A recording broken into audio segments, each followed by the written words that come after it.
primera es la parte de terapias en reumatología. Vamos a ver el primer módulo, que son los fármacos más comunes, y después vamos a pasar a lo que es rehabilitación dentro de lo que es el módulo 3. Entonces, como es largo, vamos a empezar. He tratado de resumir lo más posible, y también la presentación ya la tienen en la plataforma. Un segundito.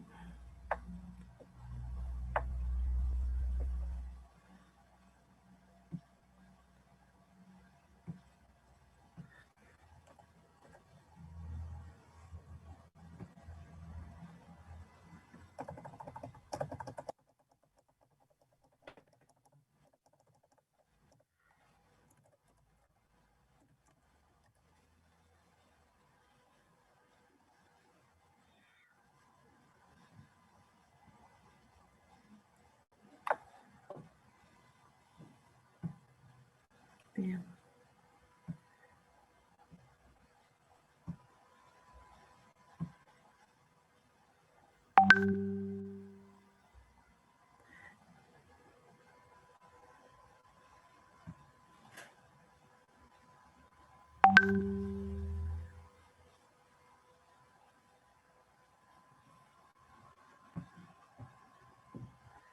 Está muy lento. Bien, ahora sí, por fin. Bien, vamos a hablar de lo que es la farmacología básica en reumatología dentro del módulo 3, que habla de terapéuticas en reumatología, donde vamos a ver también rehabilitación y algo de procedimiento quirúrgico.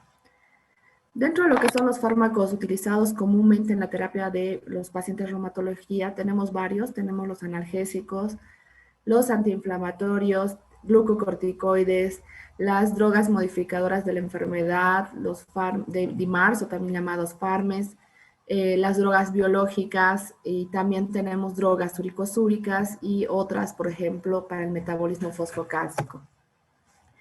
Dentro de lo que son los analgésicos, estos van a ser muy útiles para controlar sobre todo el alivio del dolor en los pacientes con enfermedad reumática, pero nunca van a sustituir un DIMARS o algún inmunosupresor.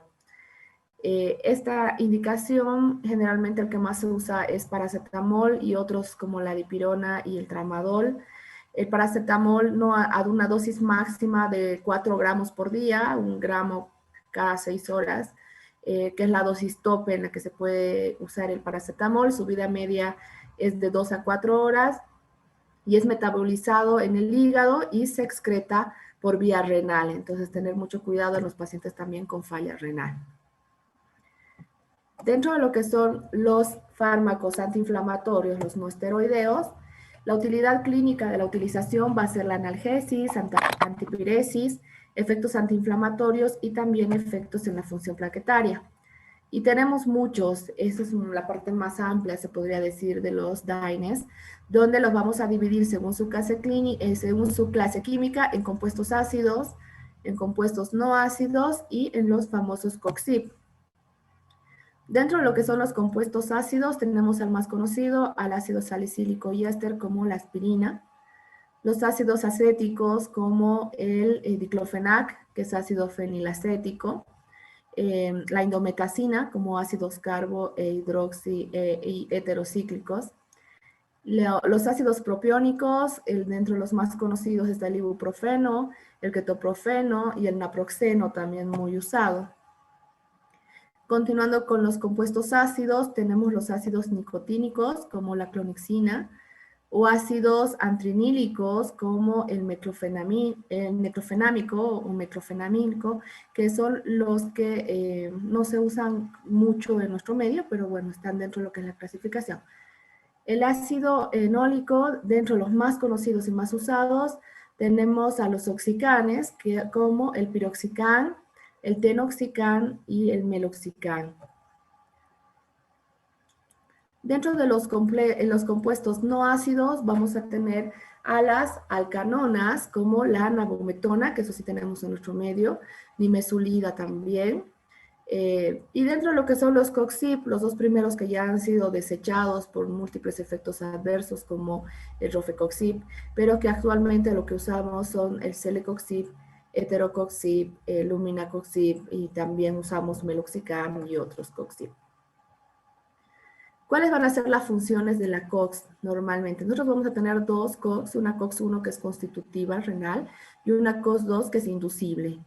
La COX-1 va a jugar un papel importante en lo que es la hemostasis, la protección de lo que es nuestra mucosa gástrica, activación plaquetaria, función renal, por eso es constitutiva renal, y diferenciación de macrófagos. La COX-2 es inducible y puede ser patológica o puede ser fisiológica. Si es patológica, es la que interviene en el mecanismo de inflamación, dolor y fiebre, reparación de los tejidos, y también fisiológicamente en lo que es la reproducción también y la función renal. Es por eso que ¿cuál va a ser el papel de la COX en la inflamación? Ambas COX, tanto la 1 como la 2, van a expresar sus tejidos, van a expresarse en lo que es el tejido sinovial en un paciente. La COX-1 va a ser más superficial y la COX-2 va a ir a expresarse en la parte más profunda. La COX-1 en las células sinoviales superficiales, y la característica es que no va a haber diferenciación en el nivel de expresión en la artritis inflamatoria versus la no inflamatoria, a diferencia de la COX-2, donde sí se va a expresar y va a estar aumentada en las formas de inflamación de artritis. La COX-2 en las células más profundas va a expresar en los tejidos sinoviales, particularmente en lo que son las células vasculares endoteliales, las células inflamatorias mononucleares, sinoviocitos derivados del fibroblasto. Entonces, estas van a ser las características de la COX. En los cuales van a ser los procesos en sí en los que van a intervenir la mayoría de los DAINES. Los más importantes van a ser la intervención en lo que son las síntesis de las prostaglandinas y los leucotrienos. Van a activar la membrana celular, la agregación y adhesión de los neutrófilos, la producción de citoquinas, la función de los linfocitos y el metabolismo del cartílago. La mayoría de los DAINES van a ser completamente absorbidos en el tracto gastrointestinal, de ahí es que vienen sus mayores efectos adversos también a ese nivel. Las dosis o la medicación que vamos a dar de los DAINES va a ser afectada o modificada con la comida por este mismo hecho de la absorción. Hay algunos DAINES que tienen que se difunden levemente, lentamente sobre la sinovial, y pueden mantenerse concentraciones estables en plasma por varias vidas medias. Según a las diferencias de los parámetros físico-químicos que tengan estos DAINES, el diferente tipos de DAINES, así como su farmacocinética, van a presentar efectos adversos o beneficios de cada droga. Hay algunos DAINES, que es como por ejemplo el naproxeno, el ketoprofeno y el ibuprofeno, que son muy liposolubles, y al ser muy liposolubles lo que van a hacer es penetrar más fácilmente al sistema nervioso central. Es por eso que cuando nosotros nos pasamos en dosis, sobre todo en este tipo de medicamentos, se va a asociar a cambios del humor y también de la función cognitiva. Y la mayoría de los DAINES tienen una característica farmacocinética, que son ácidos débiles, y se concentran preferentemente en lo que son los tejidos inflamados. En cuanto a lo que es la vida media de los DAINES, la vamos a dividir en vida media corta, la corta va a ser los que tienen una vida de menos de 6 horas, y una vida más larga que tiene una vida más de 6 horas. Entonces vamos a armar dos grandes grupos, uno como por ejemplo de vida corta como la aspirina, tiene una duración aproximada de 30 minutos, diclofenac de 1 a 2 horas de vida media, los más conocidos indometacina de 1 a 6 horas de vida media, y el ketoprofeno de 1.8 o 2, casi llegando a 2 horas de vida media. Esto les ayuda mucho para ver la dosis respuesta. Los de larga vida, por ejemplo, tenemos al Meloxicam, que tienen una vida media de 20 horas, es por eso que la damos cada 24 horas. Celecoxib, según la dosis, que la dosis plena es de 200 miligramos, que lo damos cada 24 horas, pero si fuera de 100 miligramos se usa cada 12 porque la vida media es de 11,5. Otras drogas, como por ejemplo la nobumetona, que tiene 23 horas de vida larga, o el naproxeno, que tiene 14 horas, que lo usamos cada 12 horas, dentro de lo que son vida larga. Miren, varía desde la menor, que es de 11 horas, hasta 25. ¿Cuáles van a ser los efectos adversos más conocidos en los DINES? Los más conocidos y por su farmacocinética son los efectos gastrointestinales, donde van a producir reflujo gastrointestinal, pueden producir erosiones, úlceras pépticas, hemorragias gastrointestinales, úlceras en el intestino delgado y grueso. Dentro de lo que son los efectos adversos a nivel hepático, tenemos las hepatitis, elevación de lo que son las transaminasas y algunos casos colestasis. En los pulmones vamos a ver broncoespasmos, neumonitis, también algunos efectos adversos hematológicos como trombocitopenias, neutropenia, anemia hemolítica o aplasia de células rojas. Los DINES van a producir también mucho riesgo de tener una toxicidad renal. Y la toxicidad renal no se va a dar en toda la población, sino que va a tener población en riesgo. Y la población en riesgo son los pacientes con insuficiencia cardíaca, con insuficiencia hepática severa, síndrome nefrótico, insuficiencia renal, deshidratación y también la población añosa. Dentro de otro grupo tenemos a los glucocorticoides. Los glucocorticoides que se van a metabolizar en el hígado y también se van a excretar por el riñón. Va a ser una droga que activan lo que son las enzimas microsomales hepáticas y que pueden acelerar la degradación, la degradación de estas mismas. ¿Qué es lo interesante de los glucocorticoides? Y que es, por ejemplo, que se van a unir en 90% a lo que es el cortisol y un 10% a la albúmina. Es por eso que el cortisol, si ustedes se acuerdan del metabolismo del cortisol, nosotros vamos a tener niveles elevados de cortisol, sobre todo en la mañana, y después en el día nuestro cortisol va a ir perdiendo y se va a ir disminuyendo en los niveles. Es por eso que en reumatología preferimos dar la dosis de corticoide, de glucocorticoide en la mañana, para que se una a ese nivel alto de cortisol que tenemos naturalmente en la mañana y pueda hacer un mejor efecto durante todo el día. Si queremos mejores de efecto, porque nuestro paciente está muy inflamado, se lo puede usar también cada 12 horas. Reforzar en la noche, que también da mucho mejor efecto, pero también produce un poquito más de efectos adversos. El 10% de este glucocorticoide se va a unir a la albúmina y solo una pequeña parte va a quedarse como una fracción libre, biológicamente activa. O sea que en las enfermedades hepáticas graves, lo que va a pasar es disminuir la producción de globulina y albúmina, y en el síndrome nefrótico va a aumentar la excreción de globulina y de albúmina. Entonces, la proporción que nosotros tenemos que tener en cuenta de estos glucocorticoides, de esta porción libre, activa, entonces vamos a tener que tener cuidado en aumentar o dar menor dosis según los efectos, según tenemos falla hepática o falla renal. Dentro de lo que son los mecanismos de acción, son muchos, interesantes. Los glucocorticoides van a causar mucho el tema de obesidad centrípeta, o sea, el paciente va a empezar a engordar más que todo en la parte de la cintura, el abdomen, va a empezar a perder mucho calcio y por lo que vamos a ver ahora en el mecanismo de acción, la mayoría de los pacientes que están con tratamiento crónico con corticoides también hacen osteopenias y también osteoporosis. Y no sé si se han escuchado, la mayoría de los pacientes diabéticos tenemos que tener mucho cuidado con el uso de corticoides porque se vuelven inestables. O sea, el azúcar de los pacientes diabéticos aumenta y los que no son diabéticos y son genéticamente predispuestos, entonces puede predisponer a una diabetes metaesteroide. Entonces, ¿cuál va a ser el mecanismo de acción? Disminuye la síntesis del colágeno, altera la cicatrización de las heridas por consiguiente, inhibe lo que es la acción de la insulina, aumentando lo que es la neoformación a la neoglucogénesis hepática y los depósitos de glucógeno. Ahí nos explica por qué el paciente se puede volver diabetes metaesteroidea o desestabiliza una diabetes. Altera lo que es la lipogénesis y estimula la lipólisis de los tejidos adiposos. Aumenta la síntesis hepática de lo que son las proteínas, aumentando el catabolismo periférico. Va a disminuir a la absorción intestinal de calcio. Aquí tiene 3 mecanismos en lo que es el calcio. Entonces, al disminuir lo que es la absorción de calcio, va a inhibir también la síntesis de lo que son el colágeno de los osteoblastos. Entonces, va a alterar lo que es la formación. Sabemos que hay 2 células, los osteoblastos formadores y los osteoclastos, los que causan reabsorción. Entonces, va a alterar esta parte, va a aumentar los niveles de BTH, lo que va a amplificar la acción de la reabsorción ósea por los osteoclastos. O sea, va a disminuir la formación, va a aumentar la reabsorción y va a aumentar lo que es la excreción renal de calcio. Entonces vamos a tener 3 formas de perder el calcio.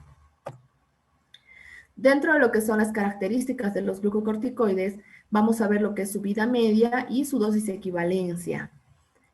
Tenemos una división grande, que es la fármacos o glucocorticoides de acción corta, y los corticosteroides también de acción prolongada. Los de acción corta tenemos la hidrocortisona, la cortisona, la prednisona, prednisolona, metilprednisolona, triamcinolona y el deflazacor, que tienen una vida media entre 8, 12 a 36 horas.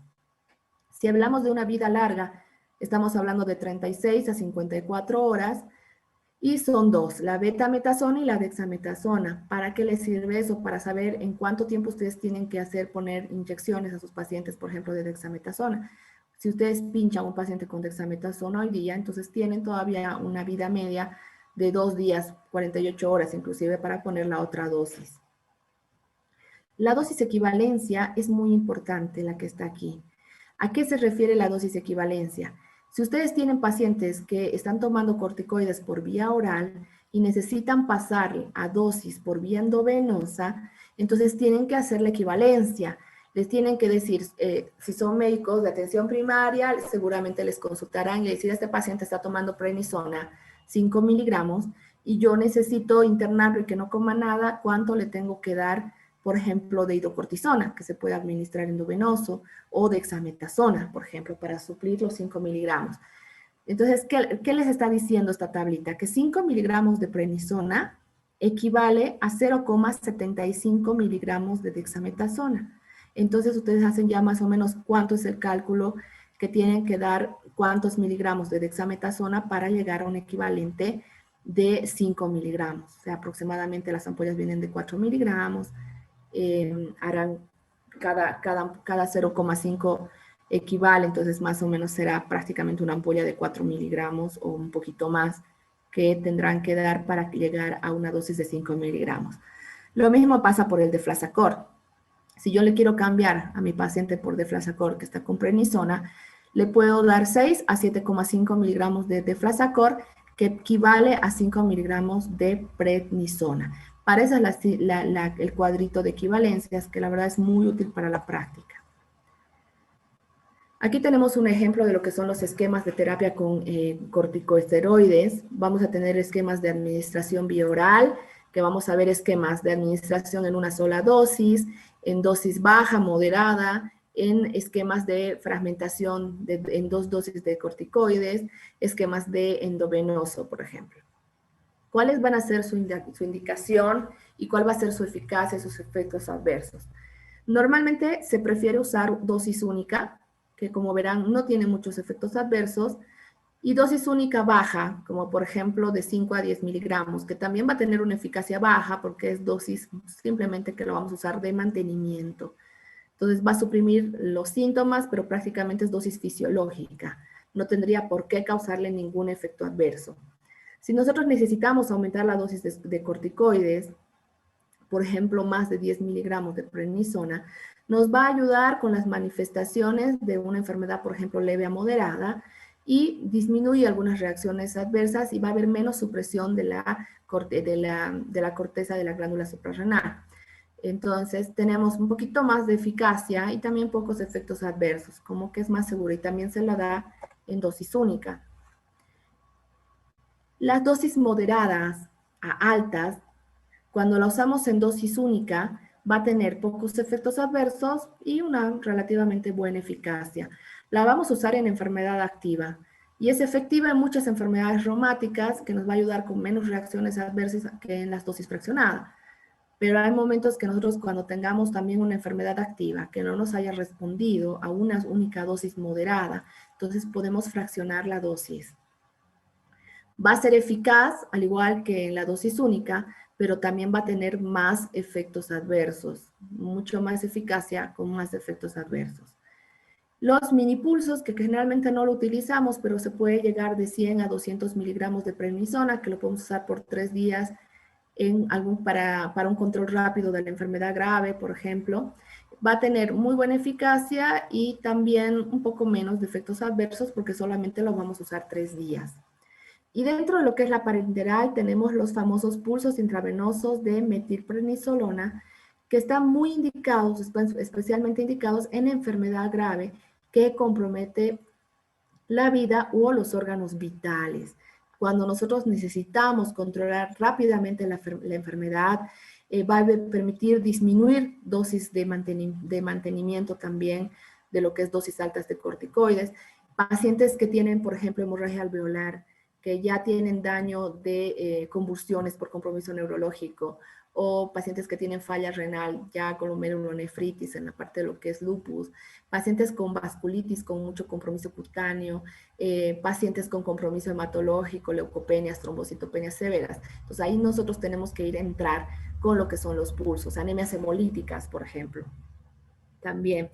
Entonces, en este caso vamos a usar 1 gramo, que se usa 1 gramo cada 24 horas. Normalmente la dosis es hasta 3 gramos por sesión, o sea, son 3 días, 1 gramo por día. Pero en raros casos que no nos responda o no nos vaya muy bien, podemos emplear 2 más extras y llegar a 5. Dentro de lo que es la eficacia va a ser altamente eficaz, pero lamentablemente también vamos a tener varios efectos adversos que tenemos que comunicar a nuestro paciente. Entonces, ¿cuáles van a ser los efectos adversos que tenemos que comunicar? Van a haber efectos que van a ser muy frecuentes, que realmente debemos anticipar a lo que son los enfermos, y algunos que son frecuentes también, pero pueden no ocurrir. Dentro de los muy frecuentes, osteoporosis. Ya hemos visto el mecanismo de los corticoides, aumenta la excreción de calcio en la orina, inhibe lo que son los osteoblastos, activa los osteoclastos, entonces osteoporosis, aumenta el apetito y la obesidad centrípeda, alteraciones en lo que es la cicatrización de las heridas, van a ser mucho más susceptibles a infecciones, vamos a suprimir prácticamente todo lo que es el eje hipotálamo-hipófisis. Por eso es que no podemos suspender de golpe los corticoides, porque nuestro eje prácticamente está cortado, desactivado, y para que empiece a volver a funcionar necesitamos un tiempo, y por eso que los corticoides se bajan lentamente. Y en niños, pues puede causar detención de lo que es el crecimiento normal. Otros frecuentes son hipertensión arterial, edemas, trastornos en los lípidos, dislipidemias, empeorar lo que es la diabetes mellitus o causar una diabetes metasteroidea, puede dar síntomas psiquiátricos dando también euforia y muy importante también osteonecrosis. Y hay algunas veces que nos puede venir nuestro paciente con miopatías secundarias a consumo de corticoides. Y los efectos adversos de la terapia con pulsos de metilprednisolona endovenoso, vamos a tener efectos también inmediatos y algunos que pueden ser un poquito más tardíos. Dentro de lo que son los efectos inmediatos, nosotros podemos tener trastornos hidroelectrolíticos del sodio y del potasio con arritmias ventriculares. Es por eso que tenemos que monitorizar en la hora que pasa el pulso. Y lo peor que podría pasar es que su paciente haga una muerte súbita, que está contemplado dentro de los efectos adversos. Infecciones graves también, hiperglucemias, pancreatitis, hay pacientes que con megadosis hacen psicosis aguda, y otra muy severa también es la hemorragia gastrointestinal, que pueden causar todo esto. O sea, verán que sí son efectos adversos complicados, pero nosotros necesitamos salvar un órgano blanco, un órgano vital, y tenemos que correr el riesgo. Entonces tenemos que monitorizar muy bien a los pacientes. Otras drogas que algunos lo llaman ahorradoras de corticoides, porque una vez que nosotros tenemos opción a tener una enfermedad, se puede decir en remisión con estas drogas, podemos ya darnos el lujo de bajar los corticoides e incluso suprimir los corticoides. Por eso es que también se los llaman ahorradores de corticoides, y son los fármacos antirreumáticos de acción lenta o inmunosupresores, como por ejemplo las drogas antirreumáticas modificadoras de la enfermedad, que los llamamos DIMARS, o también fármacos antirreumáticos modificadores de la enfermedad, como FARMES. Son un grupo de agentes que va a reducir los síntomas y los signos, sobre todo en la artritis reumatoidea y en otro tipo de artritis.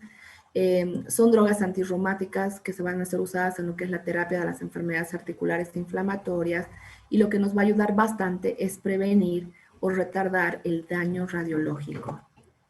Dentro de los fármacos modificadores de la enfermedad sistémicos, por eso se abrevia FARMES, y cuando lleguemos a usar biológicos los vamos a llamar fármacos modificadores de la enfermedad biológicos y los vamos a llamar FARMEP. Dentro de los FARMES tenemos, por ejemplo, el metotrexato, que es de primera línea o de elección para el tratamiento de artritis reumatoidea. Lo vamos a usar de 7,5 a 25 miligramos, vía oral, intramuscular a partir de los 20 miligramos y subcutáneo también. La dosis indicada por vía oral es máximo hasta los 15 miligramos porque después no tenemos absorción de la droga. Preferimos usar parenterales. Leflunomida, que generalmente lo usamos 20 miligramos cada 24 horas. La sulfasalacina, que viene de 500 miligramos, llegamos a usar de 1,5 a 3 gramos por día. La cloroquina y la hidroxicloroquina como antimaláricos entre 250 miligramos o la hidroxicloroquina aproximadamente 400 miligramos por día. Y tenemos otros fármacos como la ciclosporina A, la azatioprina, la ciclofosfamida, el micofenolato mofetil, la aminociclina y las sales de oro también que se usaban antiguamente, que ahora no vamos a entrar a hablar de ellas. Dentro de lo que es los fármacos como la hidroxicloroquina o la cloroquina, lo vamos a usar antiguamente con el paludismo y actualmente se usan también en enfermedades reumáticas y han salido muchos estudios para tratar también COVID con hidroxicloroquina. Dentro de los mecanismos más importantes está la supresión de la respuesta de los linfocitos T y disminuye lo que es la quimiotaxis de los leucocitos. Se van a administrar por vía oral, tiene una absorción del 75% mediante lo que es la administración oral, una vida media de 40 días y es muy buena cuando nosotros la asociamos o hacemos una interacción con el metotrexato, que son 2 terapias escalonadas que nos va muy bien en tratamiento con artritis reumatoidea. La dosis de hidroxicloroquina es de 200 a 400 miligramos por día, generalmente lo usamos 400 miligramos, dividido 200 cada 12 horas, y la cloroquina como 250 miligramos por día, que ya no la usamos mucho. Dentro de lo que son los efectos adversos, vamos a tener sobre todo efectos adversos en lo que es la mácula del ojito y la pérdida de visión con depósitos corneales, porque va a haber una toxicidad ocular. Es por eso que todos los pacientes que toman hidroxicloroquina, que sean mayores de 60 años, deben tener una evaluación oftalmológica previa y normalmente cuando nosotros ya tenemos pacientes en tratamiento con hidroxicloroquina, tenemos que hacer una evaluación anual de la toxicidad ocular, porque es una contraindicación absoluta tener ya alteraciones en la mácula y continuar con hidroxicloroquina. Otros efectos no tan importantes son el dolor abdominal y la diarrea, y un efecto sí cutáneo que se ha visto mucho, muy importante, que es la hiperpigmentación cutánea, porque hace que la piel se vuelva más fotosensible. Entonces siempre advertir al paciente cuidarse mucho del sol y usar protector solar. Y cuando ya hay demasiada hiperpigmentación, pues es una indicación de que ustedes ya tienen que cambiar de droga o directamente está contraindicada la hidroxicloroquina. El metotrexato es nuestra droga ideal para el tratamiento de artritis reumatoidea. Antiguamente se lo usaba como droga quimioterápica y después se ha visto su uso en la parte de reumatología, una revolución terrible y muy buena para nuestros pacientes, donde ya no vemos tanta deformidad con el tiempo, entonces el metotrexato es nuestro mayor aliado. Vamos a usarlo aparentemente casi en el 70% de todos los que no son nuestros pacientes. Lo usamos en administración semanal. La dosis varía de 7,5 a 20 o 25 miligramos por semana. Su acción va a comenzar aproximadamente de 6 a 8 semanas, por eso es de acción lenta también. No va a comenzar inmediatamente y mientras tanto nos va a ayudar mucho lo que es los corticoides. El mecanismo de acción es muy interesante. Inhiben directamente efecto inhibitorio sobre lo que es la proliferación y la estimulación de la apoptosis de las células inmunitarias que participan en el proceso inflamatorio. Entonces, las células inmunitarias como los linfocitos T, que son los autorreactivos, van a empezar a hacer una expansión clonal. Entonces, el metotrexato va a ayudarnos a que no se proliferen y aparte a que se destruyan más rápido, una apoptosis. Inhiben así las citoquinas proinflamatorias que van a estar vinculadas con lo que son los sinoviocitos reumatoideos, que es el mecanismo que hemos dicho que van a actuar estas citoquinas proinflamatorias a nivel de lo que son los sinoviocitos, causando todo lo que es la cascada de inflamación, liberando las interleuquinas 6, 1, TNF-alfa, que son proinflamatorios. Entonces, el metotrexato va a ir a actuar a ese nivel. Dentro de las terapias o las indicaciones que vamos a tener de metotrexato, por ejemplo, son pacientes con artritis reumatoidea, pacientes con artritis juvenil, espondilitis anquilosante, lupus, miopatías inflamatorias, dermatomiositis, vasculitis, como por ejemplo la granulomatosis de Wegener o granulomatosis con poliangitis, que se llama actualmente, artritis de células gigantes.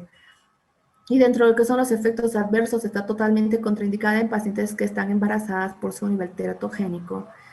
Puede causar náuseas y diarrea, y el principal es la hepatotoxicidad, donde por el que tenemos que ir a controlar a nuestros pacientes cada mes, luego cada 2 meses y luego cada 3 meses para evaluar si no estamos haciendo hepatotoxicidad.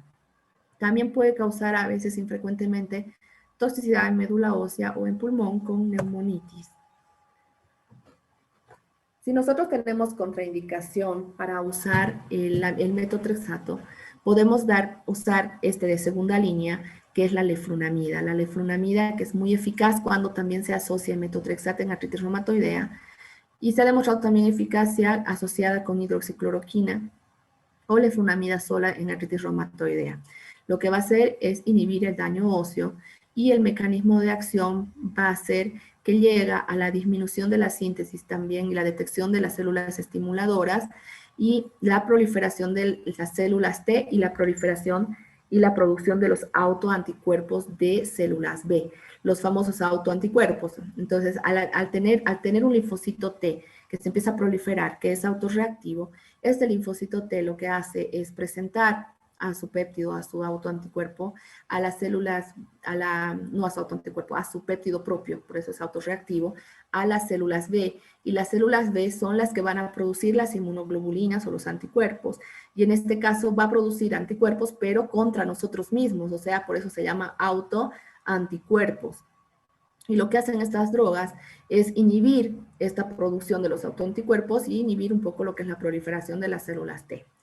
La dosis que se va a usar son 20 miligramos por día y tiene una vida media de 15 días y su vía de administración es vía oral. Dentro de lo que son los efectos adversos, tenemos toxicidad hepática también, algunos como diarrea, caída de cabello, aumento de peso y en algunos casos aumento de la presión arterial. La sulfasalazina es uno de los primeros DIMARs que antiguamente se usaban en tratamiento de la artritis reumatoidea hasta antes de que aparezca el metotrexato y se lo usaba con sales de oro.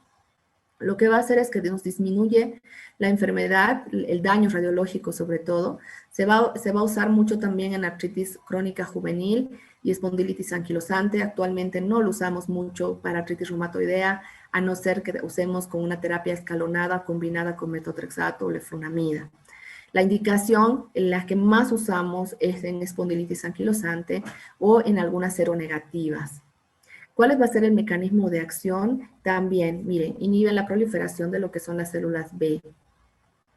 Se absorbe del 10 al 20% por vía oral, tiene una circulación enterohepática en intestino y lo que va a hacer es reducir, va a estar reducida, perdón, está por las bacterias intestinales. Entonces actúa mucho por su absorción a nivel intestinal. También la vamos a poder emplear en enfermedades inflamatorias intestinales. La dosis es alta, de 1.5, hemos dicho gramos, 2 a 3 gramos por día, y tomando en cuenta que viene de 500 miligramos, la verdad es que son muchos comprimidos por día y a veces es muy difícil la adhesión a nuestros pacientes para el tratamiento con sulfasalazina. Dentro de los efectos adversos, normalmente viene con náuseas, con cefaleas, algunas veces anemia hemolítica y en ocasiones también una toxicidad pulmonar. La ciclofosfamida es una droga que la usamos bastante después de los pulsos de corticoides, para, sobre todo en enfermedades activas. Nos ha dado muy buen resultado como inmunosupresor. La vamos a usar en lupus, en vasculitis, en algunas granulomatosis y en algunas enfermedades también, compromiso renal, por ejemplo, de lupus, con lo que antiguamente se hacía también el mantenimiento y algunas veces se sigue haciendo todavía la terapia de mantenimiento, de inducción en glomerulonefritis lúpica. Su mecanismo de acción es evitar la replicación celular, suprime lo que es la función de las células T y las células B en un 30-40%, o sea que también la idea es no formar autoanticuerpos. Se administra por vía endovenosa y también se puede administrar por vía oral. Tiene muchos efectos adversos a nivel gastrointestinal y el paciente se pone más propenso a aumentar lo que son las infecciones. Y mientras se administra la dosis de ciclofosfamida, uno de los signos, una de las complicaciones o efectos adversos puede ser una cistitis hemorrágica o supresión ovárica con una esterilización. Es por eso que usamos acompañados de protectores ováricos y el MESNA, que es una profilaxis para la cistitis hemorrágica. Otra droga tenemos la azatioprina, que es un análogo de las purinas, que a veces la vamos a utilizar combinada con el metotrexato o cuando hayamos tenido fallas con las otras drogas DIMARS. Nos va a mostrar mucha eficacia en lo que es la artritis reactiva, psoriásica, polimiositis y también lupus. Su mecanismo de acción es reducir el número de circulante, lo que son linfocitos B y T, la síntesis de inmunoglobulinas y la creación de interleuquinas. El efecto adverso que causa es, por ejemplo, gastrointestinales, como la mayoría. Al ser un inmunomodulador también lo que va a hacer es aumentar el riesgo a tener más infecciones y suprimir la médula ósea. Es uno de los más importantes de la azatioprina. Siempre tienen que tener cuidado y evaluar a sus pacientes por la supresión de médula ósea, que no hagan leucopenias, que no hagan anemias. Entonces hay que tener mucho cuidado. Las leucopenias. La dosis que vamos a usar normalmente vienen comprimidos de 50 miligramos y la vamos a usar de 1.5 a 3 miligramos kilogramo peso día. Otra droga que es la ciclosporina A, la vamos a usar, por ejemplo, en lupus, generalmente en compromisos dermatológicos como la dermatomiositis, también en gluromatosis de Wegener o artritis reumatoidea en algunos casos de artritis crónica juvenil. Su mecanismo de acción también es inhibir la interacción de lo que son los macrófagos con las células T y la respuesta de las células T. Va a afectar la transcripción y la codificación de la interleuquina 2 y la producción de los receptores de interleuquina 1. Dentro de lo que son los efectos adversos, vamos a tener elevación de la presión arterial, atrofia tubular y a diferencia de, por ejemplo, el metotrexato, que puede causar fibrosis pulmonar, esta causa fibrosis intersticial renal. También puede causar hepatotoxicidad y las damos generalmente dividida cada 12 horas en 2 tomas de 3 a 5 miligramos día. Y el micofenolato mofetil es un inmunosupresor, la verdad es muy bueno, que se ha sido usado como terapias de inducción para glomerulonefritis con muy buenos resultados porque no causan esterilidad, como que es menos agresivo. Es muy eficaz por eso para la nefropatía lúpica. Es útil en las vasculitis también, en la granulomatosis de Wegener, y lo que trata de hacer es inhibir también la proliferación de los linfocitos T y afectar la adhesión intracelular. Tiene una vida media de 11 a 12 horas, la administramos cada 12 horas generalmente, y el efecto tóxico que tiene es a nivel gastrointestinal, y también habría que ver si él no tiene daño hepático en su evolución. Si nosotros usamos terapia escalonada, si ya nosotros hemos usado dos DIMARS, hemos progresado a 3 DIMARS y nuestro paciente no responde a pesar del uso que hayamos tenido, entonces se va a tomar la decisión de iniciar un agente biológico que tiene que ser considerado. Entonces, este agente biológico ha sido creado contra se podría decir, los targets de las moléculas involucradas en lo que es el proceso inflamatorio. Entonces sabemos que en el proceso inflamatorio están involucradas lo que son las interleuquinas de diferentes, la 6, la anti-CD20, la interleuquina 1, el TNF, el interferón.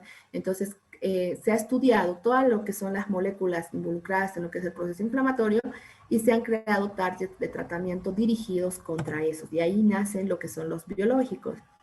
Y el nombre de los biológicos va a variar según su categoría, si es que son humanizados, si son completamente humanizados o si son proteínas de fusión. Por ejemplo, si son humanizados van a terminar con SUMAP, si son completamente humanizados van a terminar con MUMAP, si son proteínas de fusión entre receptores, por ejemplo, va a terminar con CEP. También tenemos los CIMAP con X, que son anticuerpos monoclonales que ya están unidos con quiméricos. Y ahí surgen lo que son los biológicos. Los biológicos van a tener 3 categorías. El primer nombre va a estar dado por el investigador. Digamos, yo me llamo Ada y he creado este adalimumab, entonces mi nombre va a ser Ada. La segunda parte va a estar dada por la línea, en este caso Li, y Mumab va a estar dada por el componente humano. Entonces ahí es que tenemos adalimumab. Y si nosotros tenemos, por ejemplo, etanercept o avatarcept, sabemos que son proteínas de fusión, y si terminan con sumab, es totalmente humanizado, como el tocilizumab y el certilizumab, que van a tener especificidad, por ejemplo, dirigidas normalmente todas estas anti-TNF sobre todo. Entonces de ahí surgen los agentes biológicos agonistas del TNF-alfa y los que no son agonistas del TNF-alfa. Dentro de los agonistas del TNF-alfa o anti-TNF tenemos el etanercept, el infliximab y el adalimumab. Y dentro de los otros tenemos el anakinra, el avatarcept y rituximab. Entonces lo vamos a llamar fármacos. Drogas o fármacos modificadores de la enfermedad biológicos. Y van a ir dirigidos, y hemos dicho, a diferentes tipos de moléculas. Por ejemplo, los que van a ir a bloquear las citoquinas, como por ejemplo anti-TNF, tenemos el etanercept, el adalimumab, el infliximab, el certilizumab. Los bloqueadores de algunos receptores, como por ejemplo interleuquina 6, tenemos el tocilizumab, el anti-CD20, tenemos el rituximab, aquí también podría entrar el anti-IL-1, que es la interleuquina 1, como el anakinra.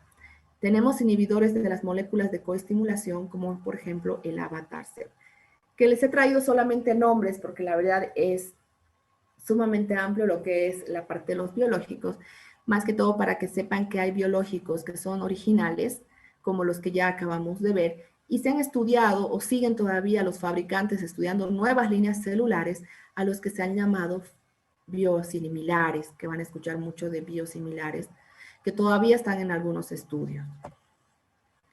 Entonces, para resumir, tenemos los anti-TNF y los no anti-TNF.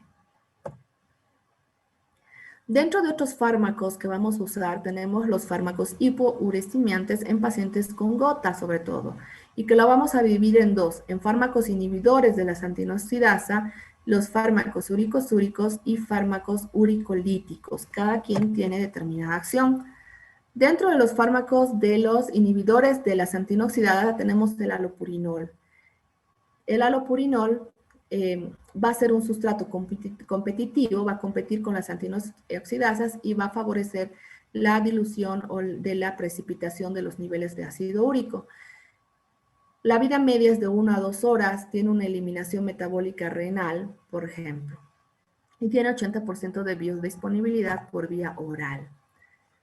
Dentro de otros tenemos los uricosúricos, que lo que hacen es interferir en el transporte activo del ácido úrico ya a nivel del riñón, o sea, en el túbulo contorneado proximal, en el intercambio aniónico. Y tenemos dos conocidos que vamos a mencionar, como la benzobromarona, que vamos a administrar a ración de 50 a 200 miligramos por día, o el probenecid de 1 a 2 gramos por día.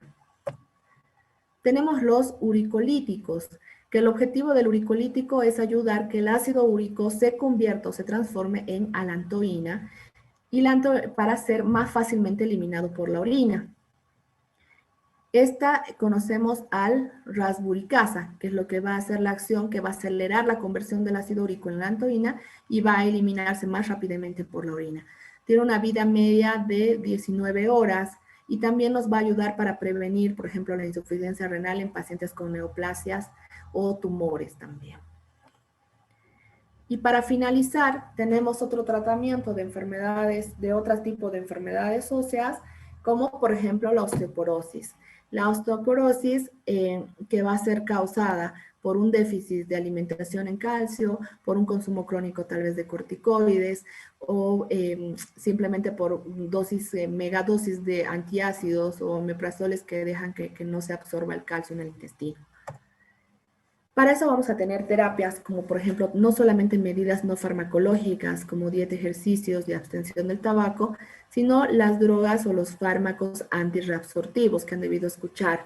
Los antirreabsortivos son los bifosfonatos, como por ejemplo el risendronato, el alendronato y el ivandronato. Los otros modificadores selectivos, por ejemplo, también pueden ser el raloxifeno y la calcitonina, que nos ayuda bastante como antirreabsortivo, sobre todo en pacientes que tienen fracturas ya espontáneas por osteoporosis en columna y nos ayudan también con el manejo del dolor. Otro tipo de fármacos que son los osteoformadores, tenemos por ejemplo la hormona paratiroidea recombinante humana que se llama teriparatide y algunas sales de estrongio. Como verán, hemos visto prácticamente todo generalizado, que es un mundo para ver de lo que son los fármacos más utilizados, pero se ha tratado de resumir lo más posible en estas diapositivas. ¿Tienen alguna pregunta hasta ahí? ¿Alguna duda? Si ustedes se fijan, la presentación ya está en su plataforma para que la vayan repasando. Está absolutamente toda la presentación que acabamos de ver.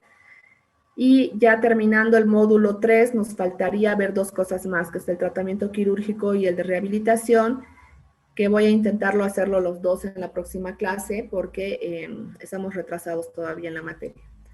¿Alguna pregunta, chicos, hasta ahí? ¿Alguna duda? Nada. Bien. Bueno, chicos, entonces un gusto. Nos vemos el próximo miércoles. Que pasen un lindo resto del día. Chao, chicos. Hello. Gracias, doctora.